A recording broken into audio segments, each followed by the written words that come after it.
Yeah, I was having a hard time with the backwash off the cliff, and I was just kind of butchering waves, and felt like I was sinking out there. And I didn't really surf a wave like I felt good on, but I just got lucky on that wave. I had probably two of the best waves in that heat, so if I lost, I was just a kook. All right, happy obviously to be in the third round and skip a round. Yeah, it's always nice to skip that round. I don't like competing in that round. It's always a scrap. All right, boys. Dusty Payne into round number 3 with a great win. Back to you. Thanks a lot, Shmoo. Great to hear from Dusty, and finishing off a wave out front with Kolohe Andino getting a long one with a lot of different change-ups along the way. But great to see that smile on Dusty's faces.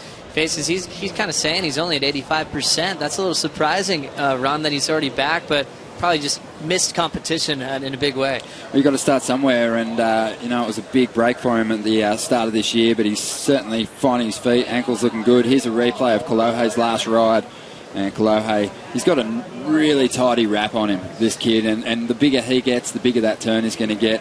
But he rides this wave beautifully, throwing a bit of flair in there, plenty of versatility. Pretty classic move there with that nose pick reverse, just to show that variety. Steps back to the pocket real quick, but he always knows how to fit in some speed and fit in those S-turns, even through the flat sections. A little twist and wrap again on the inside section. It was kind of the vocabulary that Andino and Mike Parsons were always giving him when he was a young grob coming up through the ranks. Let's look out the back. Here goes Nat Young. Nat Young, the hometown hero, won the trials here yesterday, and Nat is such a good surfer, and he's so good on this particular wave, and he's going to attack this section here. Nice big fin slide, but just loses control. Just failed to stay over the top of his board, and we heard Chris Gallagher made that comment before these guys paddled out as a tip for the competitors. He said you can't kind of overextend or get too far away from your board, because out here there's a lot of lumps and bumps, and it's really hard to reel your board back in if you push it that far out. Oh, Chris Gallagher is always such an amazing coach, too. He's worked with so many guys on tour for a long, long time, but it's also interesting to note, I don't think Nat Young might have fallen maybe once during the whole trials campaign, taking the win. He was so solid, and all of a sudden he gets in his first heat in the main event, and he has a really rare fall on that move that he was pulling each and every time he stood up through the trials. Well, he'll bounce back for sure. Nat Young, a former winner here at the Coldwater Classic, won as a 17-year-old back in 2008, and he is looking very good for a spot on the World Tour in 2013, currently sitting with around 15,885 points on the One World rankings, and that's a really good little points tally, and he'll be looking to add to that in these next couple of events in Hawaii. And he hasn't really been too vocal about it, coming out and saying, yeah, I've got a spot on the tour next year. He doesn't want to count his chickens before they've hatched, but he is looking good. Oh, but he's a proven charger in big stuff in Hawaii. He's been going out there for so long now, and we've seen him what he can do at sunset. He's not afraid of anything out there as far as when the surf gets super big and challenging. He's up to the challenge. He got some gems at pipe as well just to add to it. But for Nat, it's going to come down to Haleiwa and sunset to try to seal the deal for himself and try to get a spot that he deserves on the ASP World Tour. Definitely deserves it, and there's a lot of people here thinking that Nat could cause some major upsets moving through this draw. He's definitely got his head around this wave and it's all its little subtleties and characteristics. So look out for him. He's going to be hard to stop. Oh, great to see him represent Santa Cruz in such a big way. We mentioned during the trials day that just a couple guys from Santa Cruz have been on the WCT before, and we'll now check out the current World Tour rankings. The big note here is seeing 7 guys on paper within 700 points of each other. It's so close, and it's we've really focused on 17 to 23 where Kolohe is. A lot of things can change with just a big result here. If Kolohe keeps the roll going from the European leg, we could see him really solidify his spot, maybe get into that 16th zone as we head into Pipeline. Yeah, this is a really interesting event, not only for the world title race, but for the fact that, it is so close around the cutoff point there.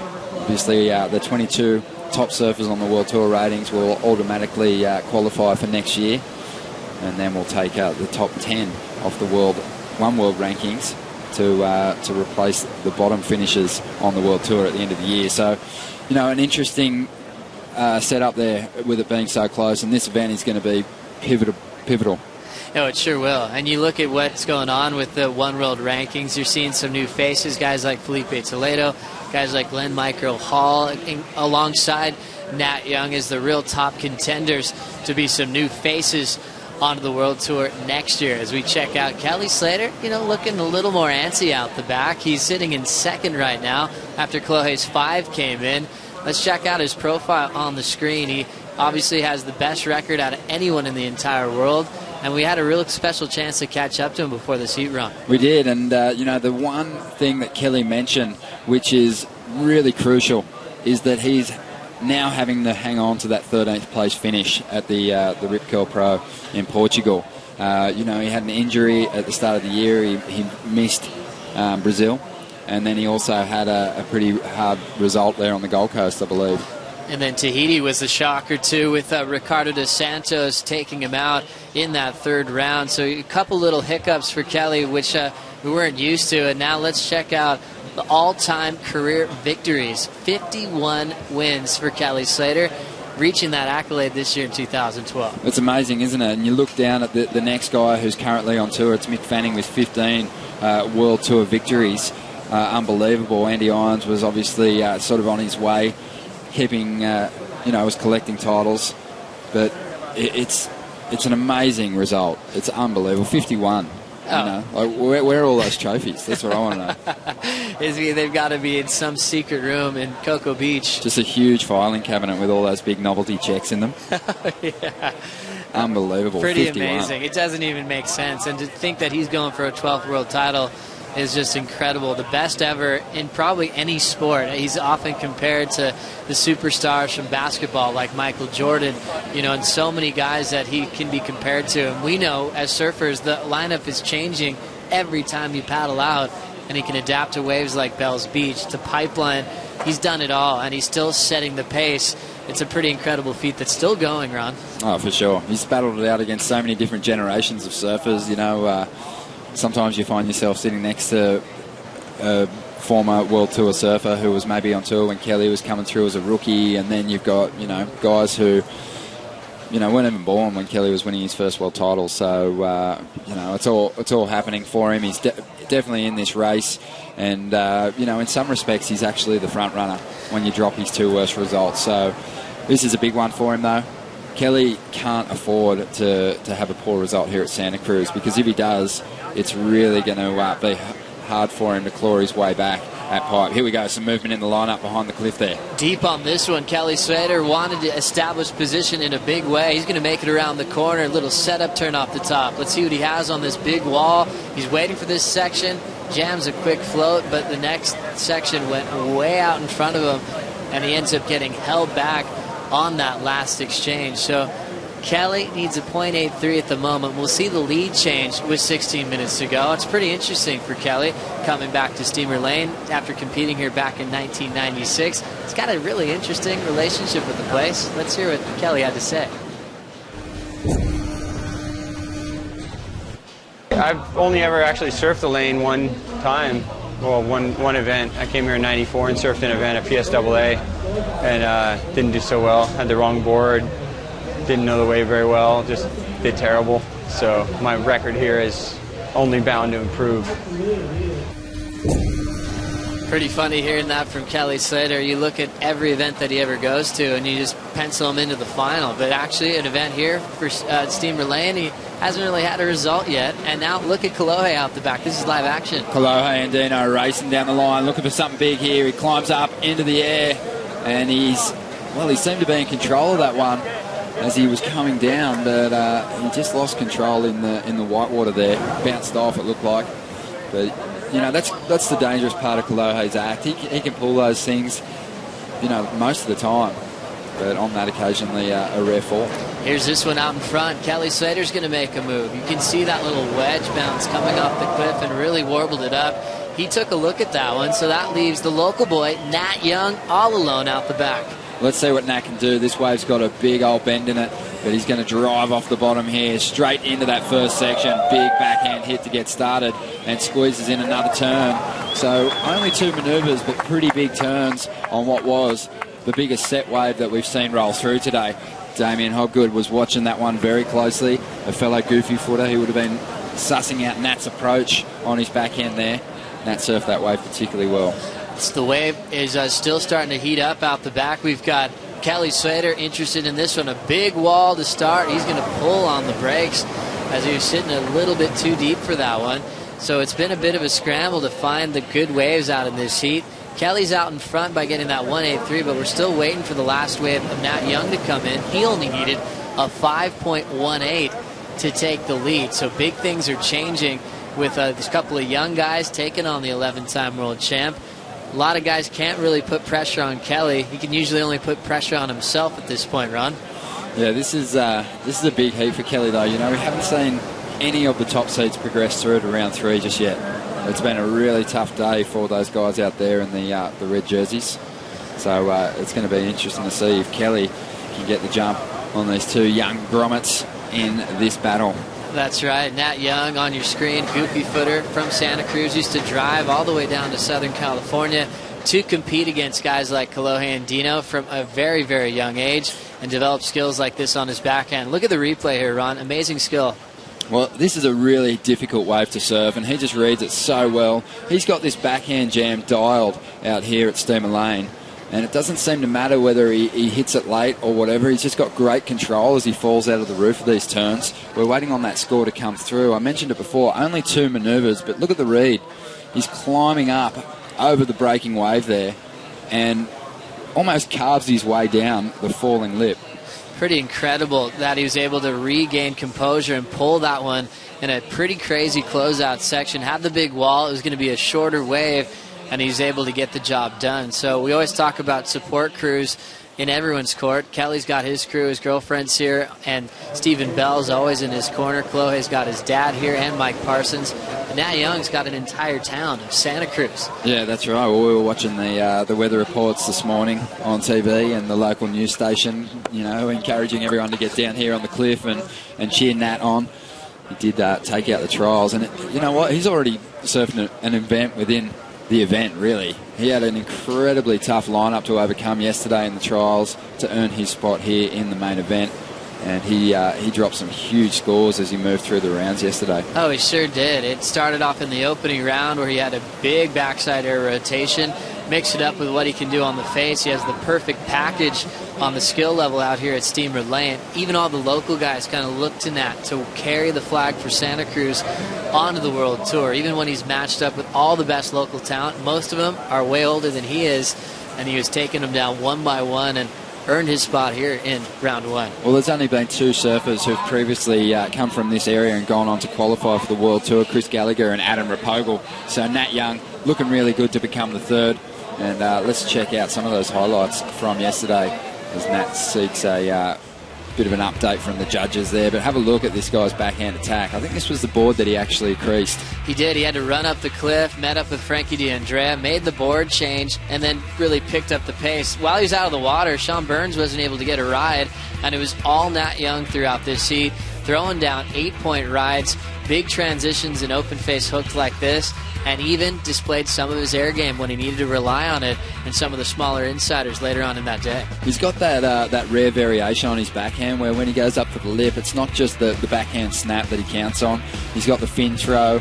He can go vertical, but he's also got this turn, a nice big extended carve on his backhand that's still able to fetch points. I love how he checked back to see what was going on up the back, then started going to town on the last bit of the wall. Always fun to slow down Nat Young surfing and how he can really connect every single section out here at Steamer Lane. He's been mentioning to us how important local knowledge is. That's what he's going to try to use against some of the world's best to keep his role going here as a wild card. Yeah, he is going to have to really count on that local knowledge, obviously coming up against the best surfers in the world. But as I mentioned, the field yesterday, really tough, and just some of the names that Nat had to overcome. It was Sean Burns. He also beat Randy the Kid Bonds in the semi-finals and then beat Bud Freitas in what was a classic final here. Oh, you had to love that. Big jams like this right in front of Bud Freitas in the final would really heat up right there with that big coil up and blast. People are starting to compare his backhand to some of the best backhanders in the entire world, especially since he can add the air game to it. He doesn't have any holes in his whole act there. And with this happy smile and the comfort of sleeping in his own home, it's going to be deadly against guys like Kelly Slater and Kolohe Andino. When Nat Young's having the worst day of his life, he's still got that smile on his face. He's like the happiest kid you've ever come across, and he's a very popular local surfer. We've got some live action now out the back and a bit of movement. It looks like Kelly Slater dropping into this one.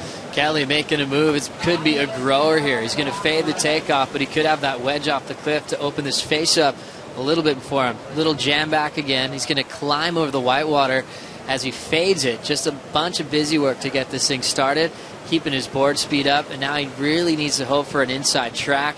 He's going to get a top turn now off the bottom. Went for the fin release. Looks like he has control. Lay back for a second, and he'll get out of that right in front of the cliff. Kelly right there only needed a 2.47 to get the lead back from Nat Young, so we'll probably see things flip-flop once again, Ron. Yeah, well, Kelly, I think on this ride is really just surfing this wave, waiting for it to stand up on the inside. He's just keeping busy, able to get some turns done, but he wants this thing to steepen up, and I think he was actually hoping that the wave would offer a bit more of a ramp towards the end, and it kind of did just flatten out a little bit, and he wasn't really able to take all that much speed towards this end section. As a result, he compensates. He goes, you know what, I'll rack up some points. I won't force it. Throws a little tail slide. He'll probably get the requirement and move into the lead, but yeah, I don't think Kelly will be counting on that wave at the end of this heat. We're starting to see some more stacks coming out the back. Nice to see the waves moving out here at Steamer Lane after that high tide moment where it completely flooded this lineup. It's really starting to open up now. We're starting to see Kelly now take a real wide angle on this next wave coming through. He did take the lead with his wave before at a 4.33. Now he's really trying to put this one to bed here, Ron. Yeah, really wide on this set. Climbs up, carving 360. Gets some tail release too, incredibly, but doesn't ride out of the manoeuvre. And he's heading back on out. He wants to improve on a 4.33 to increase his lead over Nat Young and Kolohe Andino, who is left out the back at the takeoff zone. And that is a pretty dangerous prospect. You know, you think about Nat and what he was able to achieve out here yesterday, taking off from that spot. And there on screen is Joel Parkinson, the current world #1. Already one result, kind of playing into Parko's favour in that Mick Fanning was relegated to the second round. You know, if Mick can't get out of that round 5 and Kelly Slater ends up in round 2 and he's knocked out there, it's all going to be on Joel. If he can take the win, he'll win the world title here at Santa Cruz. Such a huge scenario for Joel Parkinson, who's come so close in the past of winning that elusive world title, and now he could do it, especially if guys like Kelly are sent to the second round. If both those guys, Mick and Kelly, would get knocked out early, it would all be in Joel's court. He could control his destiny and take a win here at Steamer Lane, a feat that he has accomplished before in his career. It's been a long time since he's been here, but you know that cool style and grace and that flow that Parko brings to the table would fit right into the picture here at Steamer Lane. Yeah, incredible, Joel Parkinson. 4 runner-up finishes to the world title. You know, I'm sure he wouldn't be happy with another one, and he'll look to shut this thing out here at Santa Cruz. But there is some results that have to kind of fall Joel's way in order for that to happen. Obviously, he's got to win the thing, but he's relying on Kelly and Mick to bow out early, which, you know, doesn't happen too often. And we can see how dangerous wild cards can be. Rat Boy coming up next to try to upset that world title race. Right now, Nat Young in this one only needs a 4.2, and Kolohe Andino needs a 5.01. Kolohe's best is a 5.0. Nat Young got a 5.8 for that 2-section backhander. Kelly has a 4.33 and a 5.67, so a lot of similar scores. Even though Kelly's in the lead, this one is definitely far from over. You'd almost want to think that Kolohe and Nat would almost try to work together in this heat. Sometimes that happens, but they've seen each other a lot, and, you know, whatever it takes against 11-time world champ to get out of this one. They've got a pretty good rivalry going themselves. Throughout their amateur days, they had some really good battles, didn't they? But you look at the scores that those guys are counting on at the moment, and they're still right in this. But Kelly up on a wave that's pushing wide, and he's not going to ride it on through. He needs to improve on a 4.33. Nat Young only looking for a 4.2 to jump into the lead. Kolohe only needs a 6.01. So, you know, this really is a close battle with only 4 minutes, 40 seconds to go. It's going to go right down to the wire. As we see Jason Ratboy Collins, a longtime legend here in Santa Cruz, rips this place to shreds on any type of equipment, known for big airs and big punts, but also take out a longboard here, and he's super stylish on the big boards as well. Let's see how he's going to take on guys like Joel Parkinson and Damian Hobgood in the next one. You see Parko getting prepared for a pretty solid matchup, and meanwhile things getting pretty crazy out in the lineup here at Steamer Lane. Most definitely. Well, you could see that Ratboy then on the edge of the cliff was clapping and cheering Nat Young on. He's saying, come on, you got this. You don't need much. You only need a 4.2 to upset Kelly in the first round. And I'm sure Parko was there clapping him on also, because Parko would love Kelly and Mick to both be in that very tough second round here at Santa Cruz. It'll really work well in his favour. As we look out the back, live action, here's the local boy, Nat Young, looking for the score. First clip off the top of the whitewater, right in the pocket with a nice backhand snap. Solid surfing into the open face, winds up again and hits it off the top. Looking for the finish, stabs it up vertically, and Nat Young kicks out. Well, he was only looking for a 4.2, and you've got to be thinking that he's got it with that ride.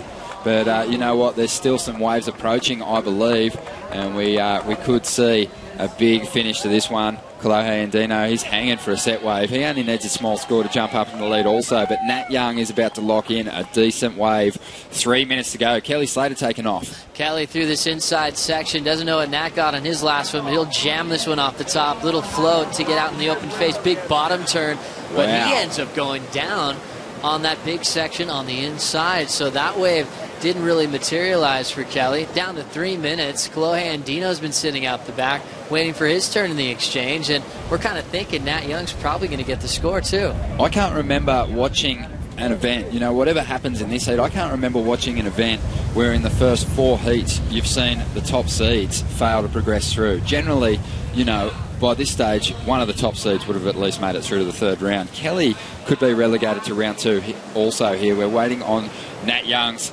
last score to drop, and here is the replay of that ride, chasing just a 4.2, and he did get some big moves done on this one, Joe. He got out in front with that cool climb and float. Perfect positioning on that backside crack in the pocket. Goes off the bottom again. He's able to change it up into a carve release, but the great thing about Nat, he always has a great way to finish these waves off on the inside run. Well, there's some transition turns there, but there's still points in them. Comparing it to Kelly's 4.33, it's a point or two better, and we're still waiting on that score to drop. So nice big finish. Judges taking their time on this one. Let's see if the local boy can have that crazy wild card factor here. Steamer Lane has so much culture and so much insane history. Nat Young's won out here before, and he could have a big position right now if he would be able to send Kelly Slater into the second round. The score's in. Nat's taking the lead with a 6.37. Kelly now needs a 6.5. And Kolohe needs a 7.17 as we approach the final minute here. Wow.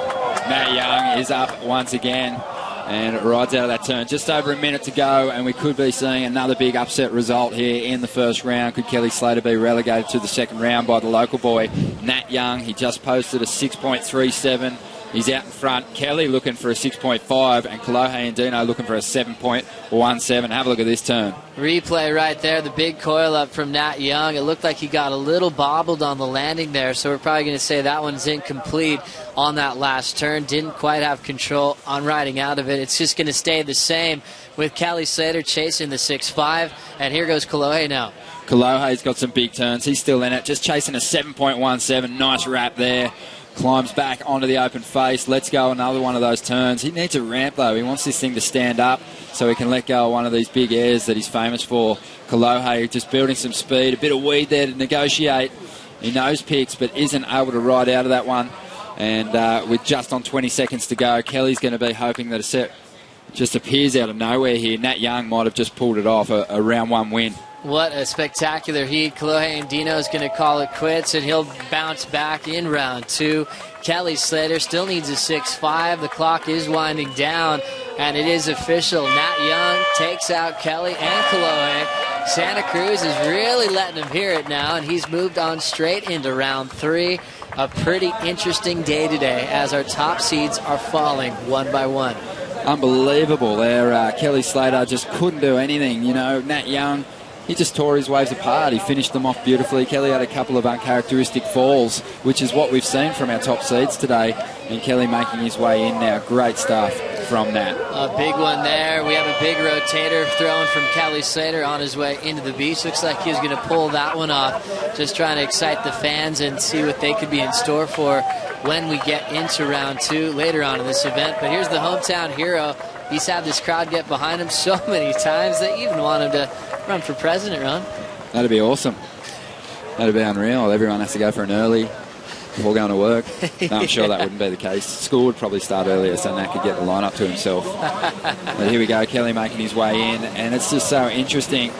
I'm really interested to see how Joel responds to this. You know, he's about to hit the water, and it's going to be really intense and interesting to see if he can be the first top seed to progress through to the third round. Let's check out the heat recap, that big heat that we've been waiting for. We had Kelly Slater, 11-time world champ, enter the lineup with a couple of Groms. Nat Young, the local boy from Santa Cruz, and Kolohe Andino from San Clemente. Kelly took the active approach at the very start. This wave was sick from Kelly. 3 turns, all really similar, but just look at the power. I don't think there's a better slash and carve in the game. He didn't quite ride out of that manoeuvre, though. He needed a bit more variation on that wave in order to post a huge score. But have a look at the body torque there, just reaching around, drifting the tail. Love that move. Oh, that's that classic Kelly release that we love to see. Kolohe got going, got in the picture with a 5-ranger here, was able to blow the tail into reverse. We love that variety, but then it was really about this wave. The 2 transition backside cracks off the top from the local boy that made the difference at the end. Nat was just never really groveling on his waves. He was just able to get some big steep walls, and he just blitzed it. He was chasing a 4.2 in the later stages and just ripped this one right through to the inside. Things getting excited here at Steamer Lane. Nat Young takes a big win as we are looking forward to the next heat. Joel Parkinson, world number 1, taking on Damian Hobgood. Another local talent, Jason Ratboy Collins. We'll be right back after this.